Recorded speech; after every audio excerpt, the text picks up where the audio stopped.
नमस्कार दोस्तों, स्वागत है आपका अपने YouTube चैनल ISPCS एकेडमी में। और पॉलिटी में आज जो हमारा चैप्टर है वो है अस्थायी विशेष प्रावधान, जो हमारे प्रोविज़न दिए हुए हैं संविधान में। सबसे पहले तो मैं आपको ये बता दूं कि ये दिए क्यों गए हैं, फिर उसके बाद में चर्चा करते हैं।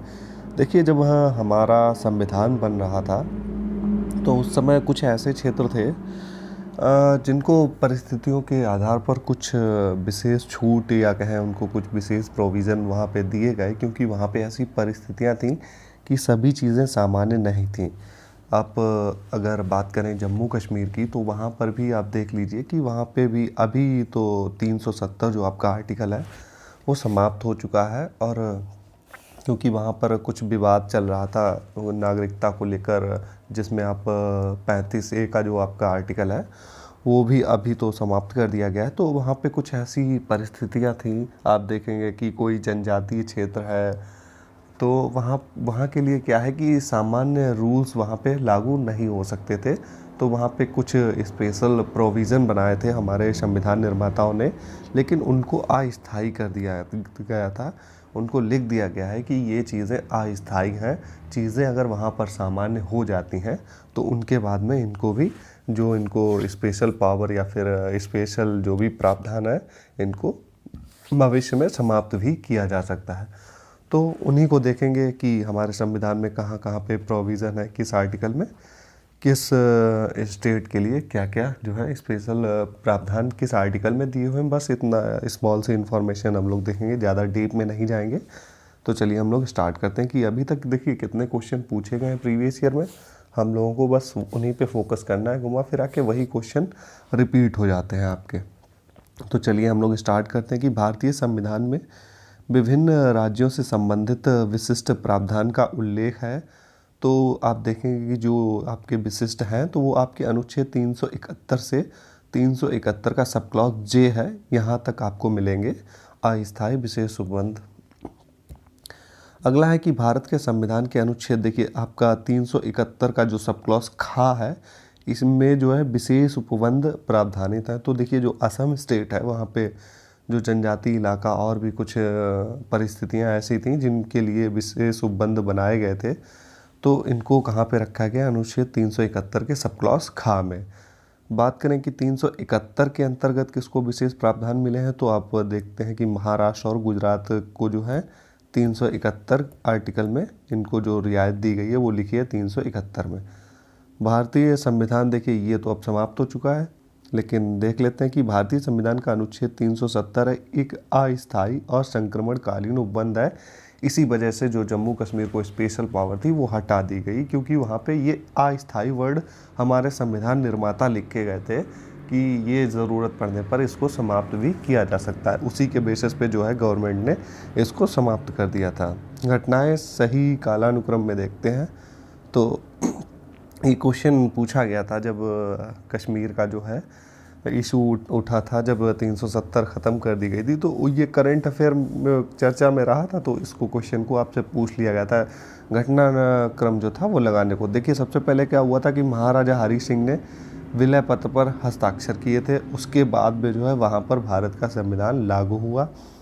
फिर जम्मू कश्मीर की प्रभुता संपन्न संविधान सभा ने भारत में विलय को अनुमोदित किया। उसके बाद में जम्मू और कश्मीर राज्य का जो है नया संविधान लागू हुआ। उससे पहले वहाँ पे अलग संविधान चलता था। अगला जो हमारा टॉपिक है, देखिए इतना ही बस क्वेश्चन आपसे पूछे गए हैं अभी तक। तो यही आपको देखिए यहाँ पे मैं आपको स्पेशल और बता दूँ जो चीज़ें आपको खुद से कर लेनी है, क्योंकि यहाँ पे मैं बुक के दायरे में ही रह के पढ़ा रहा हूँ आपको। तो ये जो आपके आर्टिकल हैं एक बार आप लोगों को देख लेने चाहिए कि 371 के जो सब क्लॉज दिए हुए हैं, जो जे तक आप जाएंगे तो ये सब क्लॉज पे आपकी एक बार नज़र होनी चाहिए। आपको जनजातीय क्षेत्र किसी में नागालैंड का प्रावधान मिलेगा तो वगैरह वगैरह आपको मिल जाएंगे, तो ये आप लोगों को पढ़ लेना चाहिए। वैसे मैं यहाँ पे कवर नहीं करवा सकता क्योंकि मैं बुक के दायरे में ही रह के आपको चीज़ें करवाऊँगा, क्योंकि इस बुक में इतनी ही इन्फॉर्मेशन है तो मैं करवाऊँगा। अगर आपको आगे आने वाले वीडियो में मैं जब दूसरा नोट से मैं पढ़ाऊँगा तो वहाँ पे ये चीज़ें मैं आपको कवर करवा दूँगा। अगला जो हमारा टॉपिक है चुनाव आयोग, इलेक्शन कमीशन, इसके बारे में देखते हैं। हमारी एक संवैधानिक संस्था है तो भारत का संविधान निर्वाचन आयोग का प्रावधान करता है, तो इसका प्रावधान है अनुच्छेद 324 में। भारत के मुख्य चुनाव आयुक्त को नियुक्त किया जाता है, किसके द्वारा? तो ये राष्ट्रपति जी के द्वारा नियुक्त होते हैं। मुख्य चुनाव आयुक्त के बारे में सही कथन देख लेते हैं कि मुख्य चुनाव आयुक्त वही वेतन पाने का हकदार है जितना उच्चतम न्यायालय के न्यायाधीश को दिया जाता है। मुख्य चुनाव आयुक्त को जो है उच्चतम न्यायालय के किसी न्यायाधीश को हटाने के तरीके कारणों के अतिरिक्त किसी भी अन्य तरीके या फिर कारण से उनके पद पे नहीं हटाया जाता। तो सेम रीज़न होना चाहिए। अगला है कि भारत के मुख्य निर्वाचन आयुक्त की पदावधि क्या होगी? तो इनकी पदावधि होती है या तो 6 वर्ष का टर्नओवर हो जाए या फिर इनकी 65 वर्ष आयु पूरी हो जाए। जो भी पहले होगा उसी के आधार पर इनकी पदावधि डिसाइड होगी। अगला है कि मुख्य चुनाव आयुक्त को पदच्युत किया जा सकता है, किस तरीके से? तो संसद के द्वारा जो है, संसद के दोनों सदनों के सदस्य अगर 2/3 या फिर 2/3 बहुमत के से प्रमाणित कदाचार के आधार पर इनको जो है राष्ट्रपति के द्वारा हटाया जाता है। यहाँ पे पहले वोटिंग होती है संसद में, 2/3 जो इसका होता है, इसको वोटिंग के तहत दोनों ही सदनों में 2/3 चाहिए होता है। उसके बाद में अब पारित होने के बाद में राष्ट्रपति के द्वारा इनको हटाया जा सकता है। निर्वाचन आयुक्त को हटाया जा सकता है मुख्य निर्वाचन आयुक्त के परामर्श पर, किसके द्वारा? राष्ट्रपति के द्वारा। अब हम लोग देखें कि भारत के निर्वाचन आयोग के कार्य क्या क्या हैं, क्या क्या ये कार्य करता है। तो संसद और राज्य विधानमंडल के जो है सभी चुनाव करवाना, संसद हो गए और राज्य विधानमंडल के सारे चुनाव यही करवाएगा। राष्ट्रपति और उपराष्ट्रपति पदों के लिए भी चुनाव ये करवाएगा। निर्वाचन जो सूचियां बनती हैं तो उनको तैयार कराने का कार्य और उनका निरीक्षण एवं निर्देशन और उनका नियंत्रण करने का काम कौन करता है? तो भारत का निर्वाचन आयोग करता है, इसकी ही देखरेख में होता है। राष्ट्रपति का चुनाव संचालित किया जाता है तो भारत के निर्वाचन आयोग के द्वारा। अगला है सही कथन, इन्फॉर्मेशन यहाँ पे दी हुई है कि निर्वाचन आयोग मान्यता प्राप्त राजनीतिक दलों के विभाजन यानी कि विलय से संबंधित विवादों को निपटाता है। तो जो भी विवाद होगा विभाजन एवं विलय से संबंधित, तो यही कार्य करेगा। भारत में विविध निर्वाचनों के लिए निर्वाचन प्रणालियाँ जो हैं स्वीकृत की गई हैं। तो इसमें आप देखते हैं क्या क्या स्वीकृत है कि वयस्क मताधिकार के आधार पर प्रत्यक्ष निर्वाचन प्रणाली, और दूसरी है कि एकल संक्रमणीय मत के द्वारा आनुपातिक प्रतिनिधित्व की प्रणाली। देखिए दोनों ही प्रणालियां अलग अलग होती हैं, जैसे कि राष्ट्रपति, आप उपराष्ट्रपति और राष्ट्रपति में देखेंगे तो आपको एकल संक्रमणीय मत पद्धति के द्वारा आनुपातिक प्रतिनिधित्व की प्रणाली मिलेगी, और जहाँ पे डायरेक्ट आप लोकसभा के मेंबर्स को देखिए या फिर विधानसभा के देखिए तो वहाँ पे आपको वयस्क मताधिकार के आधार पर प्रत्यक्ष निर्वाचन की प्रणाली दी हुई है। आगे कि भारत में निर्वाचन प्रक्रम के आरंभ के विषय में सही जो बात है वो क्या है कि निर्वाचन आयोग के द्वारा निर्वाचन की सिफारिश और राष्ट्रपति अथवा राज्य के राज्यपाल के द्वारा निर्वाचन की अधिसूचना जारी की जाती है। निर्वाचन आयोग सिफारिश करता है, उसके बाद में अधिसूचना कौन जारी करता है? तो राष्ट्रपति जी सेंटर में, और राज्य में जो है राज्यपाल जो है इसकी अधिसूचना जारी करता है।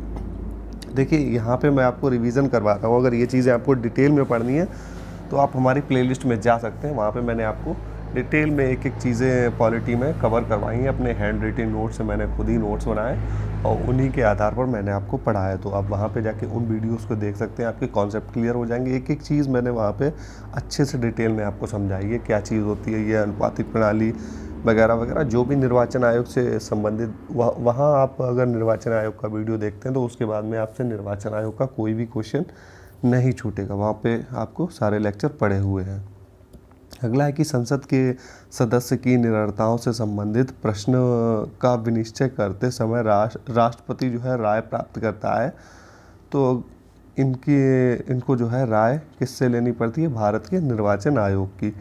यदि किसी राज्य विधानसभा के निर्वाचन में निर्वाचित घोषित होने वाला प्रत्याशी अपनी निक्षिप्त राशि यानी कि जमानत राशि खो देता है तो उसका अर्थ क्या है कि निर्वाचन लड़ने वाले प्रत्याशियों की संख्या बहुत थी। देखिए जमानत राशि कब जब्त होती है तो एक परसेंट होता है, तो उतना वोटिंग परसेंट आपको चाहिए होता है। अब ज़्यादा प्रत्याशी लड़ेंगे तो जाहिर सी बात है कि वो परसेंट जो है वो काफ़ी लोगों को तो नहीं मिल सकता। तो इसी वजह से जो है ज़मानत राशि जब्त हो जाती है। न्यायालय के द्वारा अपराधी घोषित किए गए व्यक्ति को चुनाव लड़ने के लिए अयोग्य करार देने का निर्णय किया गया है। तो किसके द्वारा किया गया है? संसद के द्वारा किया गया है। संसद कानून बनाती है। जैसे कि आप एग्जाम्पल ले सकते हैं जनप्रतिनिधित्व अधिनियम का। तो संसद के द्वारा बनाया हुआ एक एक्ट है, उसमें लिखा हुआ है कि किस तरीके से अभी देखेंगे करंट में राहुल गांधी जी को ही देख लीजिए, उनको ही अभी अयोग्य करार दे दिया गया है। किसके आधार पर? 2 साल की सज़ा के आधार पर उनकी ही सीट चली गई है। अगला हम लोग अभिकथन देखते हैं कि चुनाव की घोषणा होते ही राजनीतिक दलों को आदर्श आचार संहिता का पालन करना होता है। और जो तो बिल्कुल सही बात है, आदर्श आचार संहिता लगती कब है? तो ये लगती है जैसे ही चुनाव की घोषणा जारी करता है निर्वाचन आयोग, उसी डेट से जो है आपकी आदर्श आचार संहिता स्टार्ट हो जाती है। अगला कारण दिया हुआ कि आदर्श आचार संहिता को संसद ने अधिनियमित किया है। तो नहीं, संसद ने नहीं किया है। ये किसने किया है? निर्वाचन आयोग ने। तो यहाँ पे हमारा आर गलत हो जाता है, ए सत्य दिया हुआ है। अगला है कि भारत में मताधिकार और निर्वाचन होने का अधिकार है। तो किस तरीके का है? देखिए, तो मताधिकार और निर्वाचन होने का अधिकार जो मिला है, क्वेश्चन काफ़ी पूछता है, काफ़ी स्टूडेंट इसमें कंफ्यूज हो जाते हैं। उम्मीद है आज आपका कन्फ्यूज़न दूर हो जाएगा। तो मताधिकार किस तरीके का है? वोट डालने का अधिकार हम लोगों को किस तरीके का मिला है? इसको विधिक या फिर वैधानिक अधिकार बोलते हैं। एक अधिनियम के अंतर्गत ये मिला हुआ है। अगला है कि संविधान के किस अनुच्छेद में वयस्क मताधिकार को मान्यता दी गई है? तो अनुच्छेद जो 326 है, इसके आधार पर वयस्क मताधिकार को मान्यता मिली हुई है। नवयुवकों के द्वारा 18 वर्ष की आयु पर मताधिकार का पहली बार प्रयोग किया गया था इस आम चुनाव में। तो किसमें? 1989 में जो है 18 वर्ष की आयु के जो है मतदाता वोट डाल सकते थे। इससे पहले क्या था कि 21 वर्ष वाले जो हैं वोट डालते थे। वही नेक्स्ट क्वेश्चन में हमारा है कि केंद्र और राज्य व्यवस्थापिकाओं के लिए मतदान की न्यूनतम उम्र की सीमा पहले 21 वर्ष थी और घटाकर 18 वर्ष कब कर दी गई थी? तो जो संविधान का 61वां संविधान संशोधन 1988 में आया था, उसके द्वारा 18 कर दी गई थी, उससे पहले 21 थी। अगला है कि राज्य विधान मंडलों के निर्वाचन हेतु सिद्धांतों में सम्मिलित है। क्या क्या है कि तो यह वयस्क मताधिकार के आधार पर होंगे। प्रत्येक क्षेत्रीय निर्वाचन क्षेत्र के लिए केवल एक निर्वाचन सूची होगी, केवल और केवल एक होगी, ना कि अनेक होंगी। धर्म, प्रजाति, लिंग आदि के लिए निर्वाचन सूची बनाने में कोई स्थान नहीं होगा। कोई भी सूची ऐसी नहीं होगी कि धर्म के प्रजाति या फिर लिंग के आधार पर बटी हुई हो और एक ही निर्वाचन सूची में सभी धर्मों के, सभी प्रजाति, सभी लिंगों के एक ही सूची में नाम होंगे। राजनीतिक दलों को अपने स्वयं के मानक स्थापित करने की स्वतंत्रता होगी। अच्छा, ये तीसरा वाला, इसमें एक्स्ट्रा नॉलेज थोड़ा देख लेते हैं। धर्म, प्रजाति, लिंग, यहाँ पे बात क्या की गई?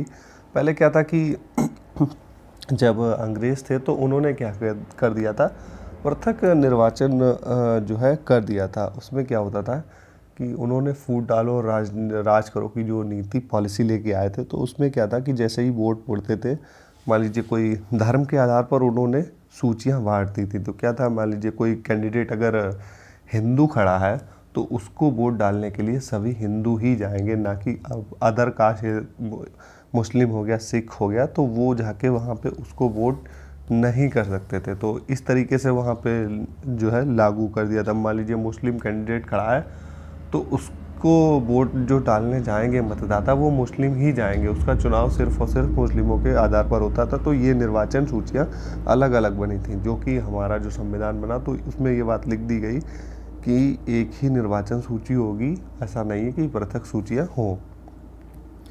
चलिए अगला हम लोग देखते हैं कि निर्गम मत सर्वेक्षण के विषय में सही कथन क्या है। निर्गम मत सर्वेक्षण को देख लेते हैं। तो निर्गम मत सर्वेक्षण अभिव्यक्ति का प्रयोग मतदाताओं के उस निर्वाचनेतर सर्वेक्षण को व्यक्त करता है जिससे यह पता चले कि मतदाताओं ने अपने मताधिकार का प्रयोग किस प्रत्याशी के पक्ष में किया है। अगला है कि देखिए, ये क्वेश्चन आप स्किप भी कर सकते हैं कि 2019 के लोकसभा चुनाव से संबंधित है, तो इसमें कितने लोगों ने भाग लिया था, इसको आप छोड़ सकते हैं।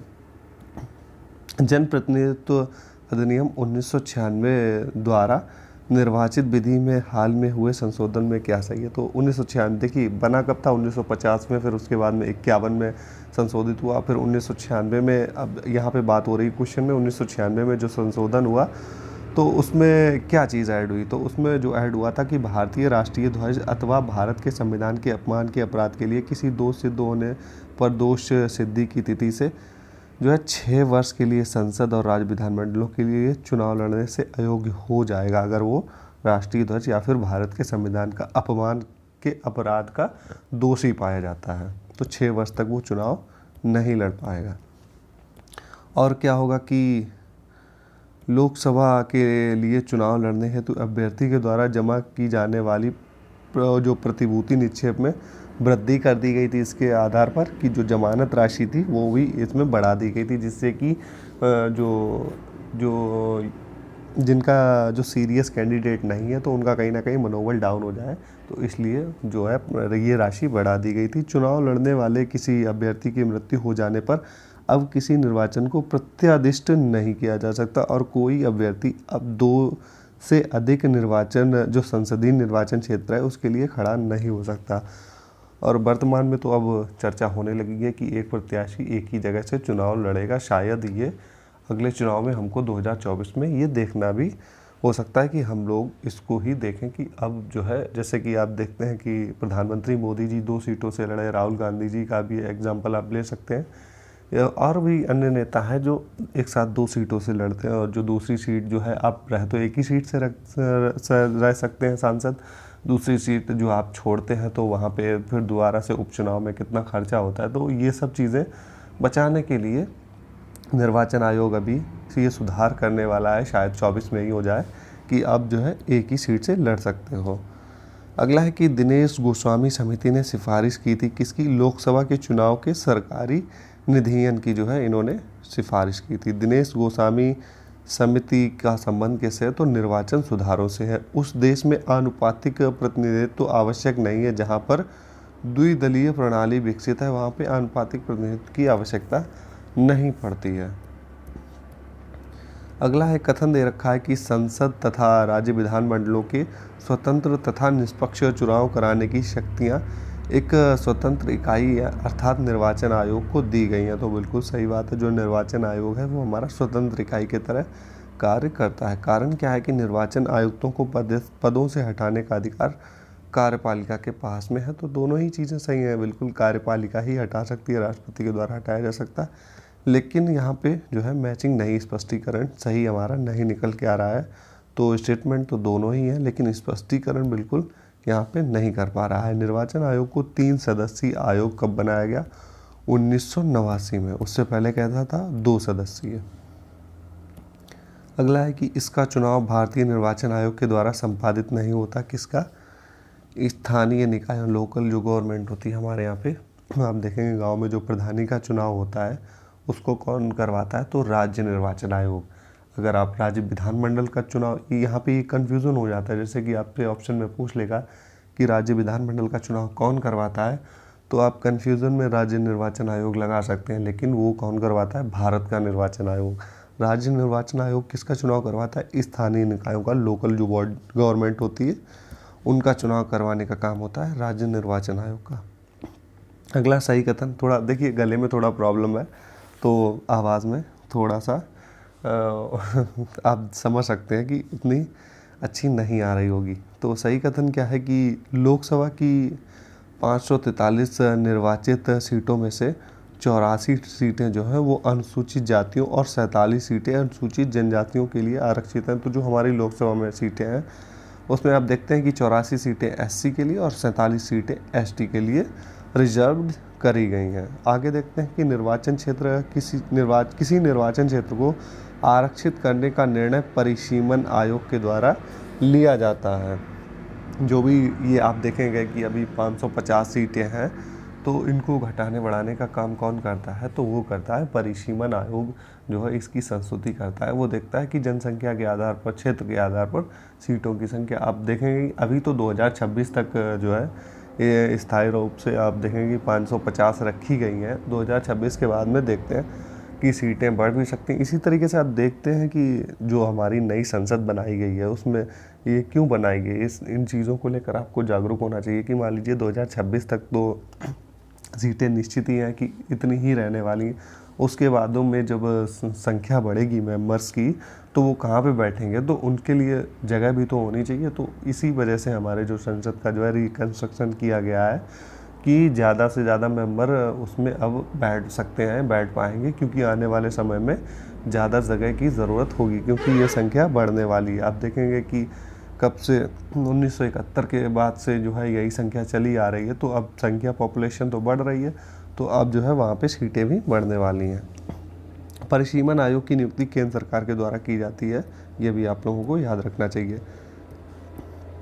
अगला है परिसीमन आयोग के बारे में कथन दिए हैं कि परिसीमन आयोग के आदेशों को किसी भी न्यायालय में चुनौती नहीं दी जा सकती है। बिल्कुल आप इसको नोट कर लीजिएगा। परिसीमन आयोग के आदेश जब लोकसभा अथवा राज्य विधानसभा के सम्मुख रखे जाते हैं तब उन आदेशों में कोई संशोधन नहीं किया जा सकता। वो जैसा रख देगा एज इट इज़ वही मान लिए जाएंगे। राष्ट्रीय मतदाता दिवस कब मनाया जाता है, तो ये 25 जनवरी को मनाया जाता है। अगला देखते हैं कि आनुपातिक प्रतिनिधित्व की प्रणाली अल्पसंख्यकों के लिए प्रतिनिधित्व की समस्या का कुछ हद तक समाधान कर सकती है। बिल्कुल सही बात है। किस तरीके से करेगी, यहाँ पे कारण दिया है कि आनुपातिक प्रतिनिधित्व की प्रणाली नृजातीयता, लिंग, हितों और विचारधारा पर आधारित सभी प्रकार के समूहों को यथोचित प्रतिनिधित्व को सुलभ कराएगी।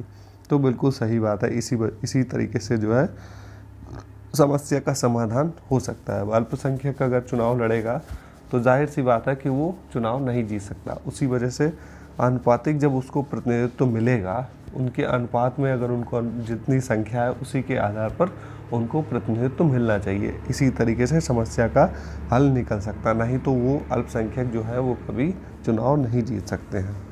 आगे है कि आनुपातिक प्रतिनिधित्व की व्यवस्था निर्वाचन क्रिया प्रणाली के रूप में सुनिश्चित की गई है। तो अल्पसंख्यकों को प्रतिनिधित्व के लिए की गई है कि अल्पसंख्यकों को भी प्रतिनिधित्व मिल सके।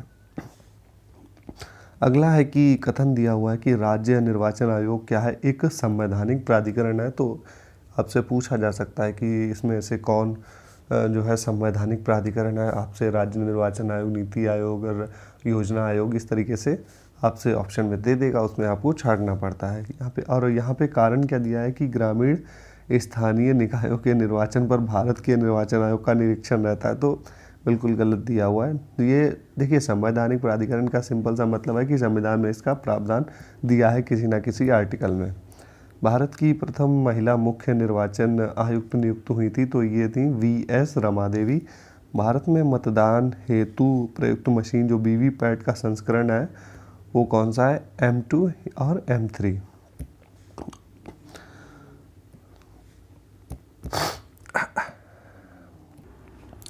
अब देखिए हमारा जो ये नेक्स्ट टॉपिक है राजनीतिक दल, तो इसको हम लोग जो है नेक्स्ट वीडियो में कवर करेंगे, क्योंकि हमारा जो है वीडियो की लेंथ फिर ज़्यादा बड़ी हो जाएगी, अब लोगों को भी प्रॉब्लम होगा देखने में।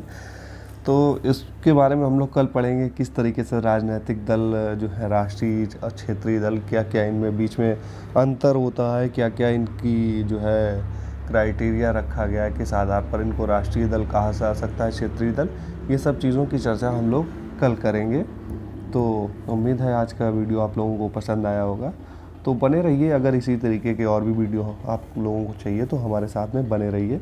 आपको इसी तरीके से जीएस के सभी क्वेश्चन को कवर करवाया जाएगा। अभी तक मैं आपको इसी तरीके से हिस्ट्री, ज्योग्राफी और आप देखेंगे एनवायरनमेंट का आपको सीरीज़ पूरी जो है मैं करवा चुका हूँ। प्लेलिस्ट आपकी बनी हुई है, तो आप वहाँ पे जाके उन वीडियोस को भी देख सकते हैं। पॉलिटी अगर डिटेल में पढ़नी है तो वो भी मैंने आपको प्लेलिस्ट बना के पूरे लेक्चर वहाँ पे भी पढ़े हैं, आप वहाँ पे भी जाके पढ़ सकते हैं। तो चलिए हम लोग मिलते हैं नेक्स्ट वीडियो में।